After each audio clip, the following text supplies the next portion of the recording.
Salut, tata, ce e asta? A fost un salut, a fost un solar făcut de mine prin ianuarie. Mi-a venit ideea să pun acolo unde e salata aia mică și ceapa verde. Așa. Am pus niște ceapă din asta de încolțită, răsărită, ca să avem pentru primăvară.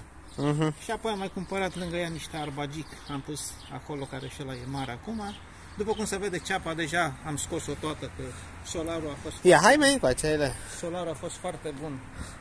Bine, și vremea a ținut cu noi anul ăsta, de-aia în ianuarie mi-am permis să mă apuc de solarul ăsta, care este foarte ușor de făcut.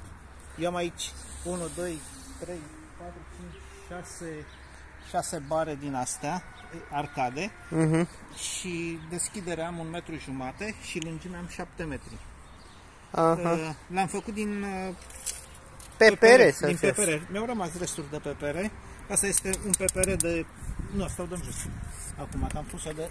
Un pepere de 40, care se mufează ăsta de 25. În el am tăiat un arc de 25. Asta se turbează cum vrei. Acum el a rămas așa de...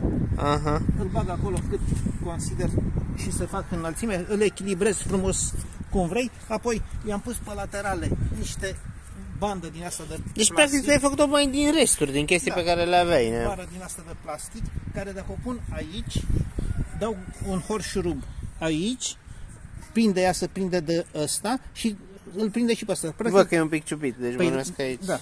Practic, aici, acolo a fost. Cu un horșurub rezolvă un stâlp și bandou. Da.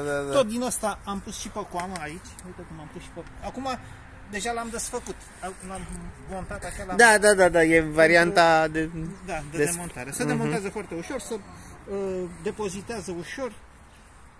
Și tu l-ai anul tot pe salpui? Păi nici nu mă gândesc că îl fac din decembrie. Sau când se termină sezonul, sap, pun și ceapă din toamnă, pun și... Uite, ăsta e pus pe 11 februarie, arbagicul. Și din 11 februarie deja se poate mânca. Acum cât e? 1, 15, 20 aprilie. 20 aprilie. Da. Uite și aici. Asta e pus fără. Da. Deci asta, pepere de 25, cu stâlp de 1 metru. Am 75 la suprafață, 25 băgat în pământ. Dar și arcul cu totul, deci 1,5 m deschidere, a pus înălțimea cât e, cu o folie de 4 metri, îți rămâne mult. La anul o să pun, nu o să pun dreaptă, o să pun un pic mai înclinată și măresc suprafața de solar. Și am și cădere de apă mai bună și, da, aici se poate pune, în loc de bandă din asta, se poate pune, este un plastic poros, care și l-am pus așa. Ori sârmă, iar pe centru, la anul mă gândeam că asta mai mișcă. Da, văd că se mișcă. O să pun tot așa niște țeavă de asta de 25, care să prinde și aici, la fel, cu un horșurub din loc în loc, de sus în jos și prinde și în asta, și ca să nu facă burți. Și ele să țin și eu am avut, uite aici, am avut o coloană pe mijloc, o coamă, 2 laterale, fără niciun cui, fără nimic. Acolo am făcut un șanț, am îngropat folia. Aici, porțiunea care mi-a rămas până în căpșuni, așa. Am pus câteva cărămizi și peste, între stâlp și asta, am avut niște țevi de 3 metri. Ca să le țină greu. Așa a ținut cât au fost vijeliile și asta, au stat foarte bine.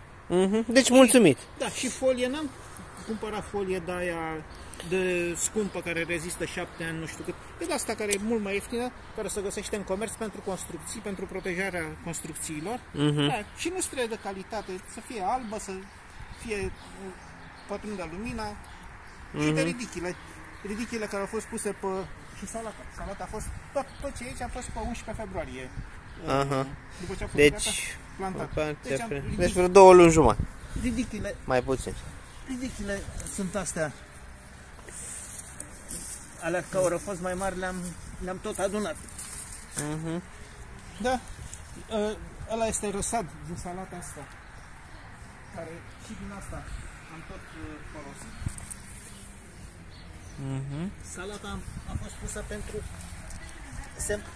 A fost semănată.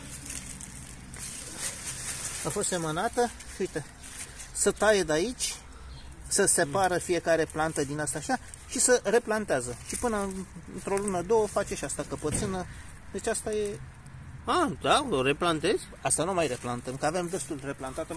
Uite, am pus aici, am folosit spațiul de la deci ai luat de aici și ai pus... Și am pus acolo. Aici? Da. Am dat și la... Și din asta, dacă oricine a avut nevoie... Iepuri trebuie să-ți mai iei acum. Bine.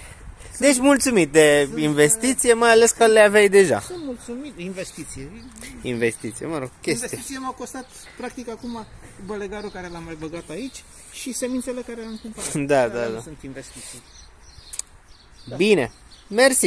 E de recomandat. Dacă ai așa, e și păcat să nu faci acolo. Chiar și un plastic, dacă pui pe pământ și ai semințe acolo, dar după aceea când răsar semințele, se îndoaie. Se îndoaie, mai vine o brumă și dacă îngheață noaptea, îngheață frunzulițele și așa, fiind înalt, pe cât avem aici. Nu știu cât eu am făcut-o la ochi. 1,25. Și dacă o mai distanțăm un pic, prefer să merg cu ea mai plată și să ocup suprafața mai mare. Deci aș putea să mai merg la înălțimea asta așa, încă pe aici. Cât îmi permite arcul ăsta. Că nici prea mult n-ai bază în astea că te ține, că nu e lemn, nu e fier. Ăsta oricum poate ceda. Mă, da, au prins niște vijelii destul de puternice. Au fost și câteva zăpezile alea care au fost atunci, care n-au fost. Dar am găsit așa zăpadă pe ea și s-a... Aici, de la poamă, fiind mai așa, aici, fiind scândura, asta, nefiind rotundă, dacă puneam sârmă, poate scăpa mai repede până ea. Dar aici a făcut burtă și aici mi-a stat zăpadă un pic. Dar nu e... Voi, ce alte metode știți de solar? Aștept propunerile voastre în comentarii. Ceau, ceau!